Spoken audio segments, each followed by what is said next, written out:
बिस्मिल्लाहिर्रहमानिर्रहीम। अस्सलाम वालेकुम। आज की रेसिपी है गोंद के लड्डू। गोंद के लड्डू भी आप बना सकते हैं इस रेसिपी के साथ, और या अगर चाहें तो इसको जमा के इसके पीसीस टुकड़ों में भी इसको आप काट सकते हैं। तो आज इसके लिए जो चीज़ें मुझे चाहिए वो मैं ये ले रही हूँ। यहाँ पे बादाम मैंने ली हैं 200 ग्राम्स, किशमिश मैंने ली है 200 ग्राम्स, अखरोट मैंने लिए हैं 200 ग्राम्स, काजू मैंने लिए हैं 200 ग्राम्स। ये सारा इसके मेवा है जिसके अंदर जाएगा ड्राई फ्रूट्स। 1.5 कप तकरीबन मैं डालूंगी इसके अंदर शुगर के साथ हम इसका बना लेंगे पानी मिक्स करके सिरप बनाएंगे। 2 तार का शीरा होगा, उस शीरे को हम इसके सारे चीज़ों की फ्राई करके फिर इसके अंदर ऐड करेंगे। ये है गोंद मेरे पास 100 ग्राम्स ही मेरे पास हैं पोपी सीड्स, खशकाश या खशखश। ये मेरे पास है कोकोनट, ग्रेटेड कोकोनट है मेरे पास, और ये मैंने ली है 1 कप। ग्रीन कार्डिमम का पाउडर जाएगा, हरी इलायची का पाउडर जाएगा इसके अंदर तकरीबन ½ टीस्पून। और हमें देसी घी में हम इसको बनाएंगे, तो जैसे जितना देसी घी इसके लिए रिक्वायर होगा उतना हम इसके अंदर डालेंगे, लेकिन इसके अंदर बहुत ज़्यादा देसी घी का इस्तेमाल नहीं होगा। 2-3 टेबल स्पून तकरीबन इसके अंदर इस्तेमाल होंगे देसी घी के। तो चलें अब इसको कुकिंग शुरू करते हैं। सबसे पहले इसका शीरा रख देते हैं बनने के लिए। इसके लिए आप डालेंगे 1 कप पानी। 1 कप पानी के साथ ही आप इसके अंदर डालेंगे शुगर,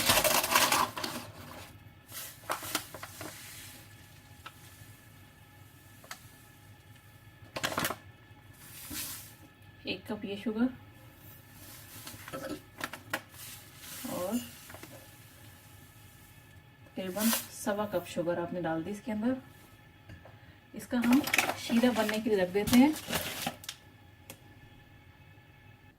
इधर एक और पैन लिया है, फ्लेम कर लेते हैं ऑन। इसके अंदर हम देसी घी ऐड करते हैं 1 टेबल स्पून।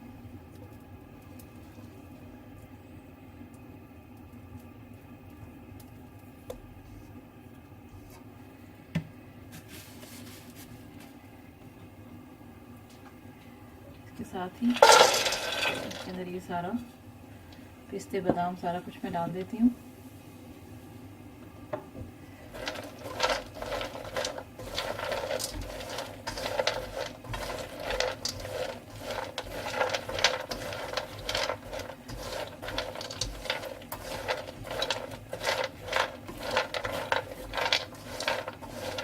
इसको मीडियम फ्लेम पे आपने फ्राई करना है। मुझे हल्का सा कलर आ जाएगा, उसके बाद हम इसको निकाल लेंगे।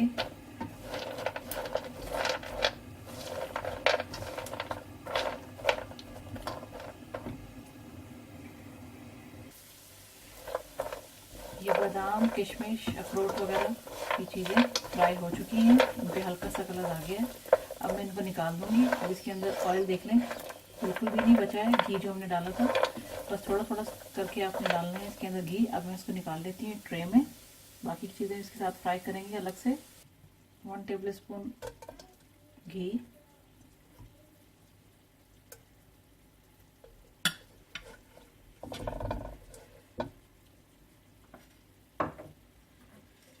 साथ ही आप डाल देंगे गोंद,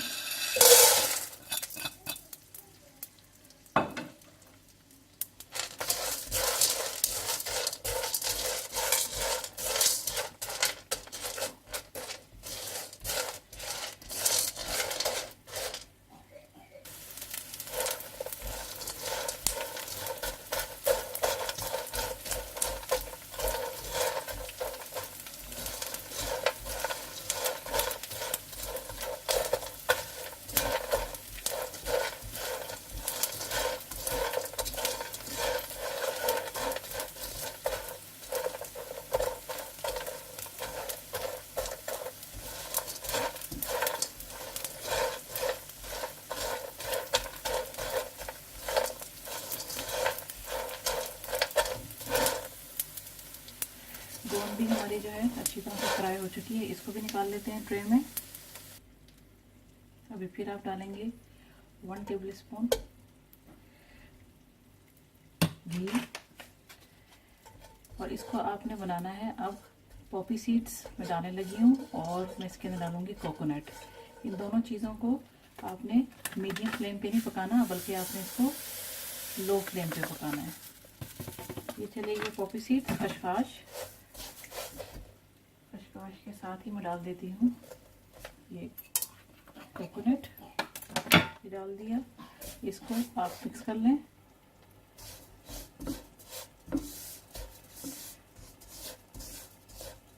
इसको आपने इतना भून लेना है कि इसमें से हल्की सी खुशबू आ जाए।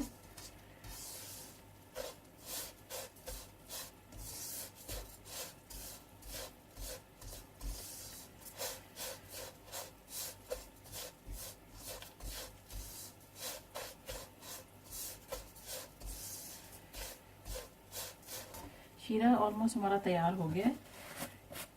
मुझे 2 तार का शीरा चाहिए, इससे पतला नहीं। अगर इससे पतला रखेंगे तो फिर ये जो है आपके गोंद के लड्डू या गोंद की टुकड़ियाँ जो आप अगर काट के रखना चाहें वो नहीं बनेंगी, क्योंकि ये जुड़ेगा नहीं। तो इसलिए अभी मैं डालने लगी हूँ इसके अंदर ½ टीस्पून से थोड़ा सा कम मैंने डाल दिया है इसके अंदर ग्रीन कार्डेमम पाउडर। स्टिल अभी शीरा हमारा पक रहा है, सिरप अभी तैयार नहीं हुआ है।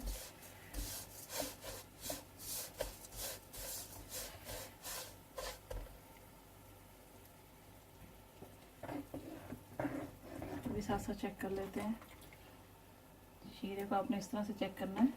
अभी ये रेडी नहीं है। अभी इसके अंदर इसको थोड़ा सा मज़ीद कुक होना है।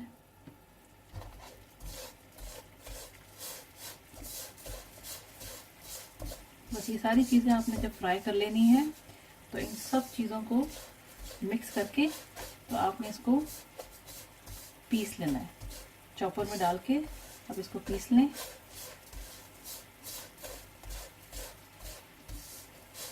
इसमें से भी अब कोकोनट की और ये खसखस की भुनने की खुशबू आना शुरू हो गई है। इसको हार्डली मैं ½ मिनट और भून लेती हूँ और उसके बाद मैं इसको निकाल के ट्रे में रख लूँगी, जिसमें मैंने बाकी चीज़ें अपनी फ्राई करके रखी हैं।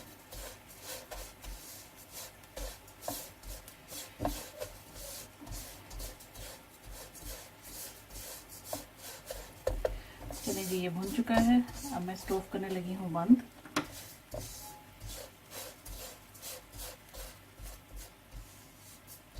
बहुत ही ज़बरदस्त खुशबू आ रही है इसकी।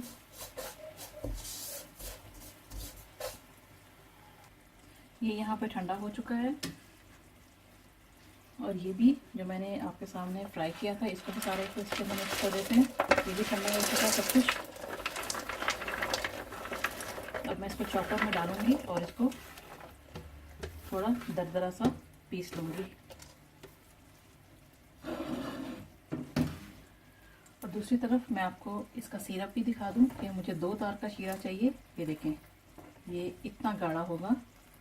इससे आपने पतला इसको नहीं रखना, नहीं तो ये आपकी जो गोंद के लड्डू हैं ये जुड़ेंगे नहीं। ठीक है जी, ये तैयार हो गया ऑलमोस्ट। इसका भी चूल्हा हम बंद कर देते हैं, स्टोव कर देते हैं ऑफ। अब मैं इसको पीस लूँ तो मैं मिक्स कर लेती हूँ।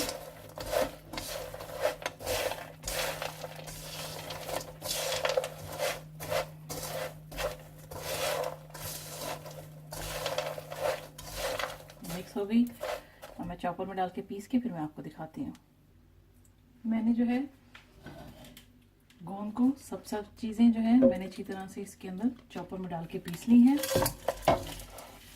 इसको एक खुले बर्तन में हम डाल लेते हैं ताकि हम इसके अंदर जो है शुगर सिरप इसके अंदर मिक्स कर सकें।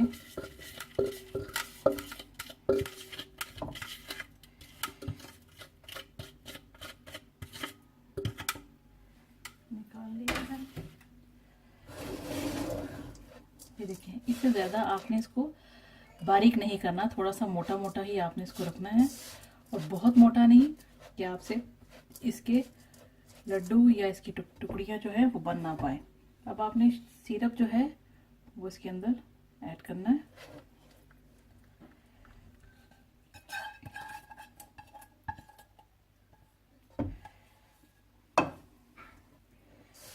इसको मिक्स कर लें अच्छी तरह से। शुगर सिरप जो है मैंने इस तरह से इसमें मिक्स कर लिया है। अब ये थोड़ा नॉर्मल टेम्परेचर पे हो तो तभी आप इसके फौरन लड्डू आप बना लें। इतना है कि मैं इसको आराम से हाथ से हैंडल कर सकती हूँ।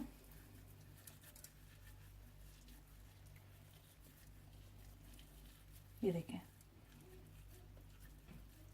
इस तरह से आप लड्डू बनाते जाएं और इसको रखते जाएं। बाकी भी इसी तरह से बना लेते हैं सारे। ये देखें, बहुत इजी है। अगर आपने इसका जो सिरप है वो अच्छी तरह से 2 तार का शीरा बनाया होगा तो तभी ये आपके लड्डू जुड़ेंगे, अदरवाइज ये जुड़ेंगे नहीं।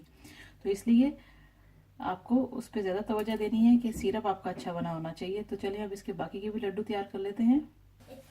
ये देखिए, मैंने गोंद के लड्डू जो हैं वो इस तरह से बना के तैयार कर लिए हैं। ये बिल्कुल सॉलिड बने हैं, ये बिल्कुल नहीं टूटेंगे। इस तरह से कि जैसे कि आप अगर हाथ से आपसे बन नहीं रहे हैं, बिखर रहे हैं, ऐसा नहीं होगा। लेकिन इतने ही आपको सॉलिड लगेंगे कि आप आराम से इनको डब्बे में डाल के रख सकते हैं और आराम से इसको खा सकते हैं। जब आपको खाना हो इसको हल्का सा गर्म कर लें और नीम गर्म दूध के साथ भी बच्चों को भी दे सकते हैं और बड़े भी खा सकते हैं। तो ये बहुत ही ज़बरदस्त रेसिपी तैयार हुई है, आप इसको ज़रूर ट्राई कीजिएगा। और आजकल तो वैसे भी विंटर्स हैं, सर्दियों का मौसम है, तो ज़रूर ट्राई कीजिएगा और मेरी रेसिपीज़ को अपने दोस्तों के साथ ज़रूर शेयर करें। And thanks for watching the video. Thanks for watching. Don't forget to subscribe my channel and keep visiting on Huge Videos portal website www.videoszled.com.